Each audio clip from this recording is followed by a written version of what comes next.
ஒரு காலத்தில் ஒரு சிறிய கிராமத்தில் ஆனந்தன் என்ற ஏழை ஆனால் நேர்மையான இளைஞன் வாழ்ந்து வந்தான். அவன் தினமும் காலையில் கோவிலுக்கு சென்று கடவுளை வணங்கிய பிறகுதான் வேலைக்குச் செல்வான். அவன் வாழ்க்கையில் பணம் அதிகம் இல்லை, ஆனால் மனத்தில் பக்தியும் தர்மமும் நிறைந்திருந்தது. ஒருநாள் கோவிலின் முன்பு ஒரு பை கிடந்தது. அதில் நிறைய தங்க நாணயங்கள் இருந்தன. அதை பார்த்து ஆனந்தனின் மனதில் ஒரு நிமிடம் ஆசை எழுந்தது. இதை எடுத்தால் என் வாழ்க்கை மாறிவிடும் என்று நினைத்தான். ஆனால் உடனே அவன் மனசாட்சியை கேட்டான். இது எனக்கு சொந்தமானதல்ல, தர்மம்தான் கடவுளுக்கு பிடித்தது என்று நினைத்து அந்த பையை கோவில் பூசாரியிடம் ஒப்படைத்தான். சில நேரத்திற்கு பிறகு அதே கிராமத்தைச் சேர்ந்த பணக்காரர் ஒருவர் கோவிலுக்கு வந்து தொலைந்து போன தன் பையை பற்றி விசாரித்தார்.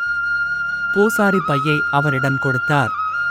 பையை பெற்றுக்கொண்ட அவர் ஆனந்தனின் நேர்மையைக் கண்டு மிகவும் மகிழ்ந்தார். உன் நேர்மைதான் உனக்கு உண்மையான செல்வம் என்று சொல்லி அவனுக்கு ஒரு வேலையும் வாங்கி கொடுத்து தேவையான பணமும் கொடுத்து உதவி செய்தார். ஆனந்தனின் வாழ்க்கை மெதுவாக நல்ல முறையில் மாறியது.